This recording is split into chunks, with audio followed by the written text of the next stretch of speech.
Ассаламу алейкум ва рахматуллахи ва баракатуху, Амир Кахай. Алейкум салам, Бекбулат. Приветствуем также наших зрителей. Думаю, соскучились уже по нашему каналу, по видео, по Амир Кахаю с нашей аналитикой. Альхамдулилля. В первую очередь хочу выразить соболезнования нашим турецким братьям и сестрам, мусульманам и немусульманам, которые пострадали в результате стихийного бедствия, землетрясения. Очень много жертв, десятки тысяч. Ну, как от имени своего народа, от своего имени, от вашего имени, Амир Кахай, приношу свои соболезнования. И от Ханьедеры Генет после, иншаллах, выжившим помогаем и поможем, иншаллах. И материально, и дуа разнесем. Да, я тоже присоединяюсь к словам соболезнования жителям Турции, жителям Сирии, которые пострадали от этого действительно стихийного бедствия. Аллах Тагалям сабрлық берсін барына. Аминь, Аллах. Ну что же, Амир Кахай, приступим тогда, наверное. Вот первый вопрос у меня звучит так. 24 февраля будет год, как началась СВО. Простых вопросов очень много, на которые нет ответов. Они, конечно, ответы есть, но для простого народа, мягко говоря, непонятны. Что вообще там происходит? Ну, вообще, вот эта специальная военная операция как раз вот является своеобразным таким разрубанием своеобразного гордиевого узела противоречий, перехода мира в новый мировой порядок. Если вы помните, на 1-долларовой купюре, значит, США, да, написано «Novus Ordo Seclorum», то есть новый мировой порядок. Итогом вот этой силовой операции военной, которая вот считается таким своеобразным толкачом, будет как раз вот этот новый мировой порядок, который будет построен либо за счет России, на обломках России и за счет ее ресурсов, либо за счет либералов, их ресурсов и на обломках либерализма. А то, что Владимир Владимирович Путин по правилам Ленинградской улицы, да, ударил на противоходе первым и тем самым спутал, но не отменил первоначальный план либеральных банкиров, называемого Фининтерна, в построении вот этого нового мирового порядка за счет России, на обломках России и ее ресурсов. Ядром этого проекта является верхушка страновой элиты США, Лондон-Сити, европейские либеральные элиты. Это все те, кто снабжал и снабжает киевский режим деньгами и вооружением. Задача этих персонажей в этом процессе была совершить блицкриг на Донбассе, в Крыму, разгромить основные значит, российские вооруженные силы, включить механизм давления санкций, склонить элиты России к повторному миру, соорудить внутри нашей страны гражданскую войну, поделить Россию на такие мелкие лоскутные гособразования, условно говоря, да, поставить, значит, там гауляйтеров в лице, значит, национальных продажных элит и окончательно ограбить ресурсы России, тем самым решив вопросы по выходу из экономического и политического кризиса, на пороге которого стоят вот эти самые элиты вышеназванных государств. Дешевые энергоресурсы уже не спасают условный Запад. Им нужны эти ресурсы бесплатно. Последующие события мы все видим. Штирлиц у нас буквально на глазах вдруг стал полковником Исаевым. Ударил первым, путал все карты и начал не спеша перемалывать вот эту мышечную массу и кости противника на его территории, сохраняя свои основные силы и ресурсы, одновременно развивая отечественную экономику. Так что процесс пошел в невыгодном для наших, заклятых партнеров направлении. Отсюда их вой и истерика. Процесс передела мира будет не быстрым. То, что касается мирных переговоров за спиной нашей армии, точно характеризуется фразой или цитатой из фильма «Крестный отец». Тот, кто придет к тебе с мирными переговорами, знай, это и есть предатель.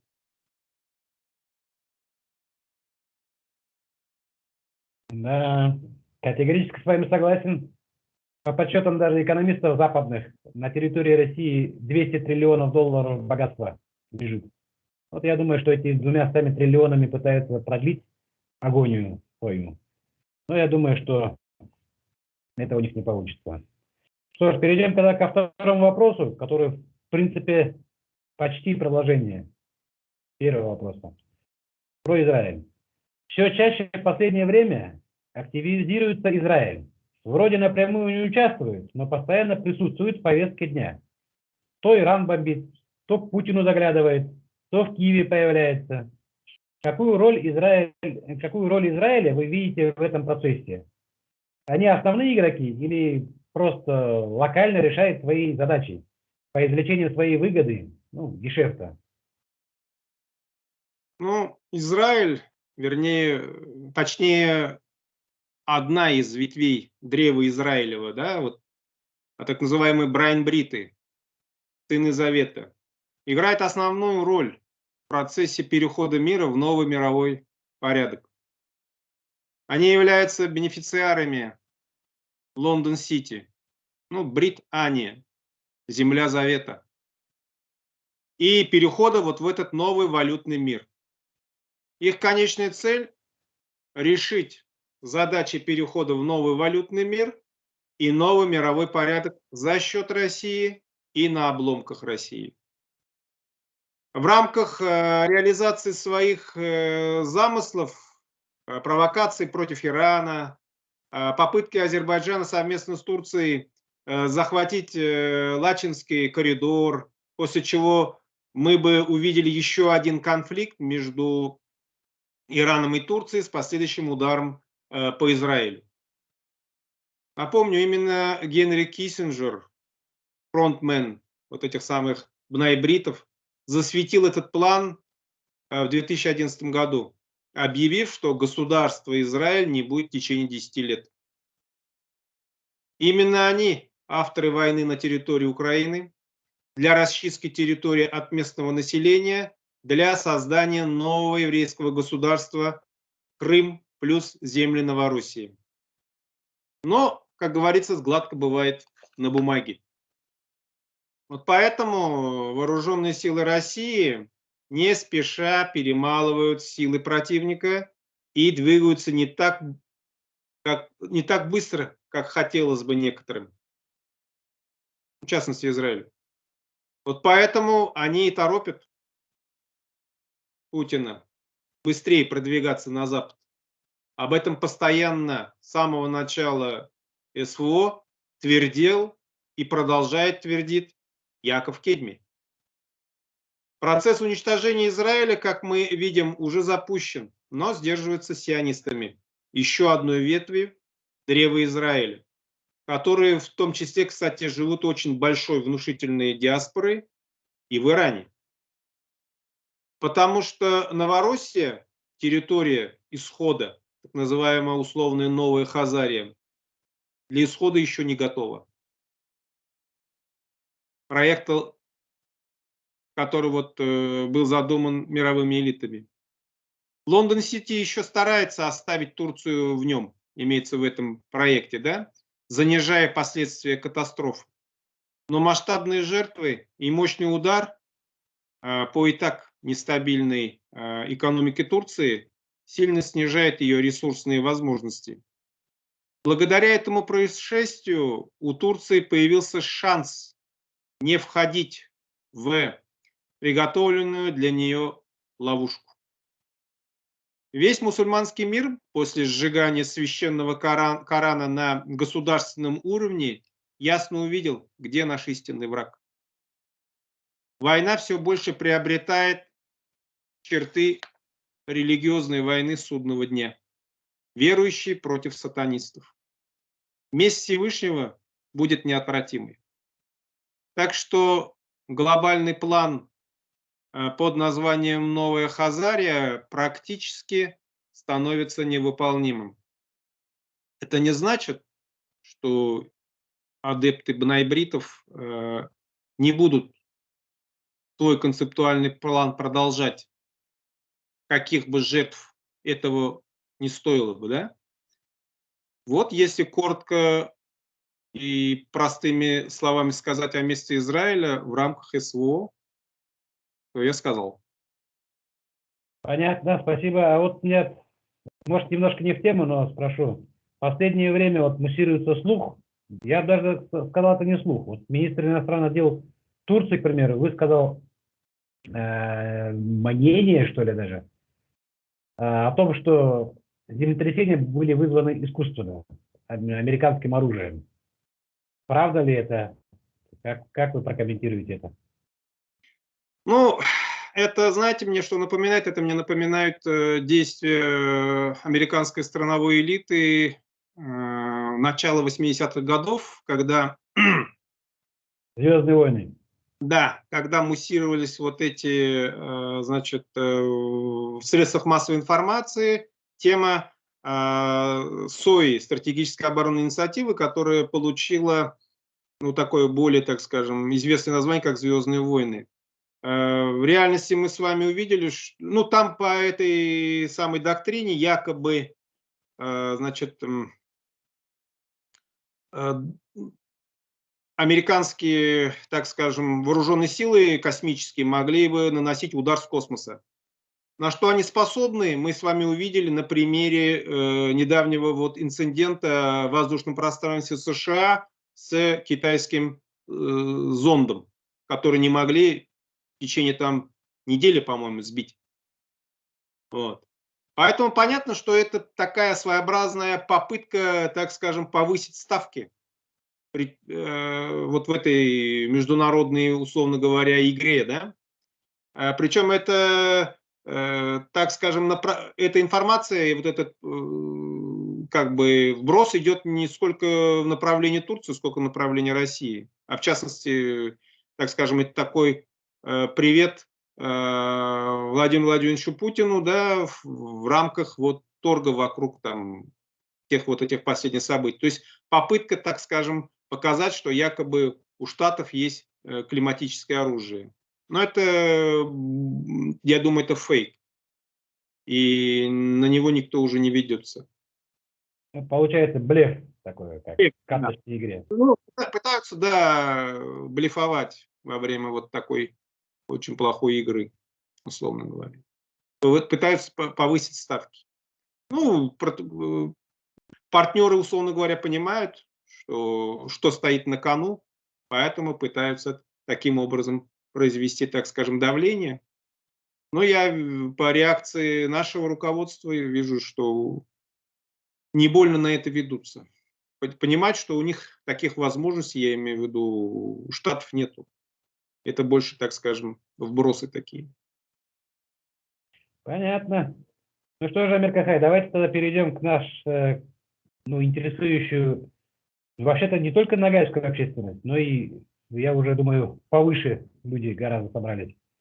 Интересует выступление Анвара Курманакаева на площадке Европарламента на так называемом форуме свободных народов. Что это? Ну, Анвар Курманакаев, выступив на этом форуме, стал своеобразным Геростратом, который прославился как раз вот поджогом уже Европейского форума. Его, понятно, к этому готовили, пестовали. Он стал фронтменом того самого процесса, в котором сейчас сгорает Украина. По плану наших заклятых партнеров очередь настает сгореть уже окончательно Нагаем. Казахам, татарам, да и всем народам, в которых заботливо зажигается и разжигается память о голодоморах, геноцидах и прочих болячках, нанесенных России за весь исторический период. Даже евреи, спасенные в свое время советским солдатам от полного уничтожения в годы Великой Отечественной войны, да, имели претензии к России за уничтожение хазарского каганата Святославом Игоревичем. Здесь возникают попутные вопросы. Стараюсь сегодня ответить на 3 основных из них, которые бросаются в глаза. Почему именно демонстрировали красный флаг? Это первый вопрос. Второй. Как житель Казахстана Анвар Курманакаев, не имеющий никакого отношения к Астраханскому региону и к астраханским Нагаям, он является уроженцем Ставрополья, оказался в Европарламенте на этом форуме, да, и поднял вопрос именно от лица астраханских Нагаев, от лица Астраханского региона. Ну и как связано СВО, форум свободных народов, Нагай Астраханского региона, истерика Соловьева и реакция министра иностранных дел Лаврова. Ну, давайте перейдем по порядку. Почему красный флаг, а не толерантный белый или тюркский условно, вернее пантюркистский, да, точнее с крылатой волчицей синего цвета? Выше означенные процессы мы скрыли уже примерно как где-то 5 лет уже. И понимали, к чему ведут народы Евразии, наши так называемые заклятые партнеры с Туманного Альбиона и из-за океана. И нам, Нагаям, в этом трагическом спектакле отведена не последняя роль. Соответственно, мы начали действовать еще загодя, так скажем. Мы создали такой проект, условно, 3-уровневый. Проект сетевого уровня, так называемая Ногайская Орда. Первый уровень, верхний, это национально-культурная автономия, общество. Второй уровень глубинного залегания. Это воссоздание института БИФ и воспитание новой элиты ногайского народа с девизом возрождения ногайской нации, объединенной вокруг великого наследия предков. Ну и третий уровень, концептуальный, это действенное участие целостной народной структуры в возрождении объединенной Великой Евразии в рамках проекта «Большая Евразия» или СССР-2. Значит, возрождение, опора на собственные силы, самостоятельность, подвижничество и самопожертвование в отказе от личного ради общественного в символьном прочтении имеет как раз красный цвет. Тем более красный флаг как символ самостоятельности, субъектности и доминирования был флагом Ногайской Орды, законного правопреемника Золотой Орды. Вот этот красный флаг с тамгой хана Нагая мы и подняли, ознаменовав этим актом новый этап жизни ногайского народа.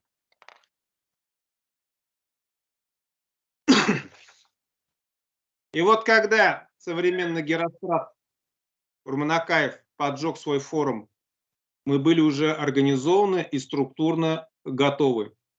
Как результат, брошенные отравленные зерна на нашу землю не были приняты и безапелляционно отброшены нашим обществом. что мы все и констатировали. Наша самостоятельность и отход от чуждых нам, Нагаем, проектам не понравилось геостратегическим кукловодам. И наши движения постарались подставить под каток государственной машины, как сепаратистов и предателей Родины. Но фокус не прошел. Вот когда ты обладаешь концептуальной властностью своего народного проекта, никакие вбросы, клевета со стороны не смогут свернуть нас с выбранного пути. Наш народ, несмотря на свою разбросанность и пока временную многочисленность, становится единым живым организмом. Боль и переживания каждого члена становятся общей болью. Все это не делает, все, что не делают наши противники, они всегда будут работать в нашу пользу. Даже вот этот приблудившийся к чужим дворам Курманакаев не вызывает у народа ненависти или презрения, только жалость и сострадание к судьбе этого незадачливого новоявленного Герострата. Понимая современные тенденции развития государств и обществ, то, что постиндустриальный мир неминуемо сотрет границы не только внутренних национальных образований, но и будет стремиться к отмиранию государственных границ, как таковых, да, в общих зонах валютного доминирования. Мы сознательно отказались от стремления выпросить себе автономию или республику у сильных мира сего. Мы ушли в сетевой проект с целью создания своей сетевой державы Ногайская Орда с опорой на собственные силы, ресурсы и возможности. Законы сетевых держав позже законами построения кочевых держав с ее народной соборностью, иерархией лучших из лучших и первых среди равных. Примером таких сетевых держав является сетевая держава бнайбритов, сынов Завета. Они, кстати, начинали в гораздо худших позициях, в гораздо худших условиях, чем мы сейчас. И вопрос, почему так возбудился хасид Владимир Рудольфович и даже министр иностранных дел Лавров вынужден был среагировать на заявление по ногайской проблематике, произнесенное с трибуны Европарламента. Ногайская Орда, в отличие от регионального ханского проекта, была имперским проектом и была сюзереном Московского княжества. Ни один исторический ханский проект не может претендовать на земли России, так как является таким же, по сути, региональным княжеским образованием. А вот Орда – это уже эль, держава или империум. И голос Орды из прошлого звучит гораздо внушительнее, чем голос какого-нибудь регионального ханства или княжества. Novus Ordo Seclorum, новый мировой порядок. Помните, сколько уже бужирует у нас геноцид ногайского народа, снимает фильмы, ковыряет наши болячки. Мы все видим и помним. И нас вот на такой мякине не проведешь. Мы смогли этот деструктивный управленческий инструмент перехватить и вывернуть в свою пользу. И народы Кавказа смогли. А вот украинцы, татары, казахи не смогли или не захотели отказаться вот от этих отравленных зерен голодомора и геноцида. Теперь эти отравленные зерна дали всходы, перемолоты в муку, хлеб из них испекли, те, кому скрытые враги народа, да,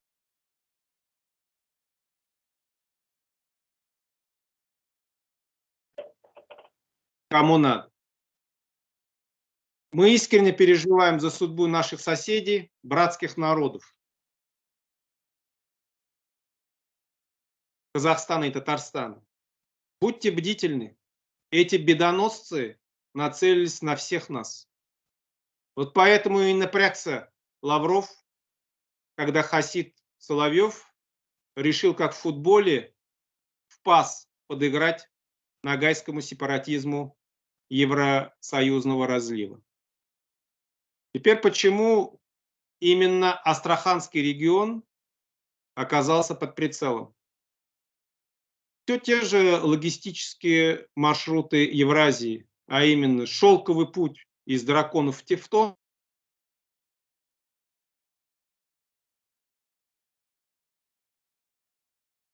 север-юг из Варяг в Персы, проходящие через Каспийский регион.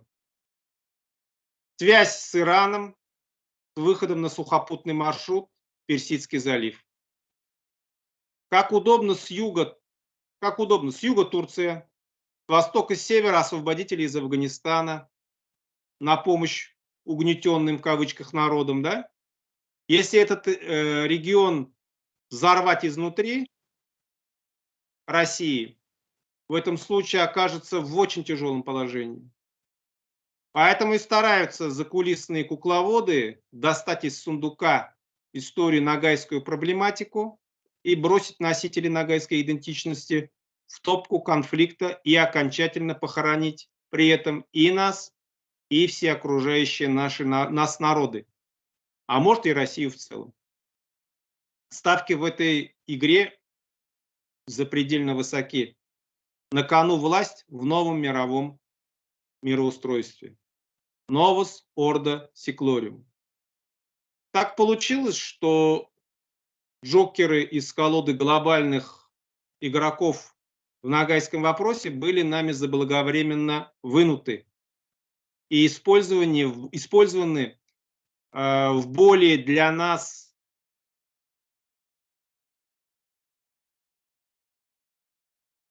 о которых мы уже говорили в прошлых эфирах.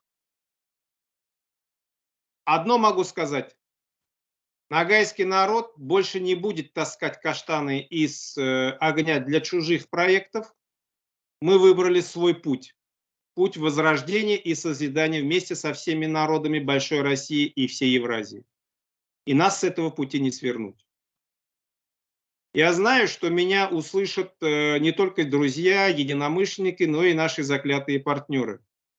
Я являюсь только верхушкой процесса. Нашему проекту удалось подняться на такую недосягаемую концептуальную высоту и уйти в глубину процессов. Наши силы мы черпаем из патриотизма и из вечной народной мечты о лучшем будущем для себя, своей семьи, своей страны, нашей Родины. Вот, собственно, все, что я сегодня могу сказать по вашим вопросам. Спасибо, Амир Кахай, за столь подробное изложение. Я вас хорошо услышал, понял, что не понял, пересмотрю еще раз. Призывает к тому же и наших заклятых партнеров, и, разумеется, Ногаев, и тех, кто дружит, сочувствует, вместе с Ногаем выступает. Еще раз спасибо, Амир Кахай. Ассаламу алейкум. Алейкум салам.